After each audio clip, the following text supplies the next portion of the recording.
اللہ تعالیٰ فرماتا ہے وَمَا خَلَقْتُ الْجِنَّ وَالْإِنسَ إِلَّا لِيَعْبُدُونَ، ہم نے انسانوں اور جنات کو صرف اپنی عبادت کے لیے پیدا کیا ہے۔ مَا أُرِيدُ مِنْهُمْ مِنْ رِزْقٍ وَمَا أُرِيدُ أَنْ يُطْعِمُونَ، ان سے صرف اور صرف عبادت ہی کا مقصد رکھا گیا ہے، جنات کی پیدائش اور انسانوں کی پیدائش کا۔ ایک بات میں آپ کو بتاتا ہوں، جس مقصد کے لیے جو مشین بنی ہے، اگر اس مقصد کے لیے وہ کام نہ کرے تو وہ بھنگار میں چلی جاتی۔ میرے عزیزو، انسان پیدا کیا گیا ہے اللہ کی عبادت کے لیے، اور جب یہ انسان جس کام کی غرض سے پیدا کیا گیا تھا وہ نہ کر رہا ہو تو پھر بیکار ہے۔ اور بیکار مشینوں کو جس طرح کباڑ میں ڈالا جاتا ہے، اسی طرح بیکار انسانوں کا ٹھکانہ دوزخ ہے۔ عبادت نہ کرنے والے یہ دوزخ میں ہیں۔ اسی لیے تو قرآن پاک میں اللہ فرماتا ہے عن المجرمین یتساءلون ما سلککم فی سقر، مجرمین سے جب پوچھا جاتا ہے کہ کیوں تم جہنم میں آئے ہیں تو ان میں اکثر یہی کہتے ہیں قالوا لم نک من المصلین، ہم نماز نہیں پڑھتے تھے، ہم نماز نہیں پڑھتے تھے اس لیے دوزخ میں ڈالے گئے۔ عزیزان گرامی، اس بات کو یاد رکھو۔ اب یہاں ایک سوال یہ ہوتا ہے کہ خالص اگر ہمارا مقصد پیدا کرنے کا عبادت ہی ہے تو پھر صرف عبادت کرنے کے لیے بنایا گیا ہے انسان، تو اب بازار کب کرے گا، گھر کب چلائے گا، بیوی بچوں کو کب دیکھے گا؟ خالص یہ عبادت کے لیے پیدا کیا گیا ہے، تو پھر باقی سارے کام جو کر رہا ہے اس کا کیا ہے؟ میں آپ کو بتاتا ہوں۔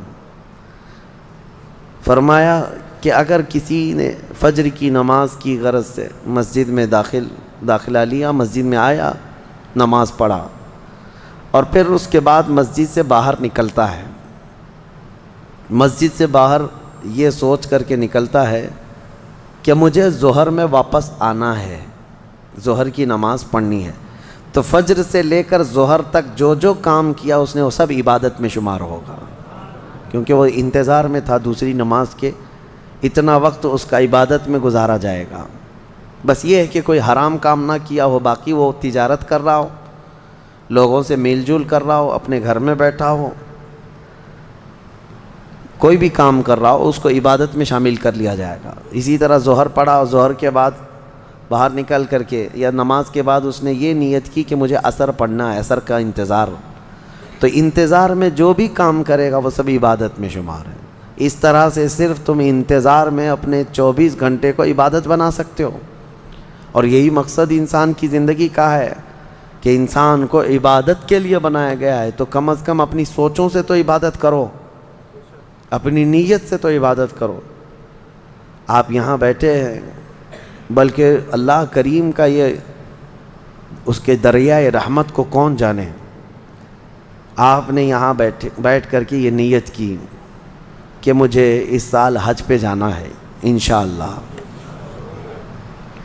اب اسباب ہیں نہیں ہیں یہ الگ بات ہے، آپ نے بھی ارادہ کیا کہ مجھے حج پہ جانا ہے، تو یہ جو تمہارا عزم تھا، جو نیت کی تھی، حج کب جاؤ گے یہ بات کی بات ہے، لیکن نیکیاں ابھی سے شروع ہو جائیں گی۔ اس کو انتظار حج میں شمار کر کے یہ فرمایا جائے گا کہ حج کے انتظار میں عبادت میں ہے یہ۔ تو کیوں نہ ہم اس طرح کے بڑے کام جو رضائے الہی کے ہیں نیت کیوں نہ کر لیں؟ اللہ تبارک و تعالی جب طاقت دے گا حج کریں گے، جب طاقت دے گا رب تبارک و تعالی مدینے جائیں گے، جب طاقت دے گا رب تبارک و تعالی ہم 100 رکعت نماز پڑھیں گے، ختم قرآن کریں گے، جہاد فی سبیل اللہ کریں گے۔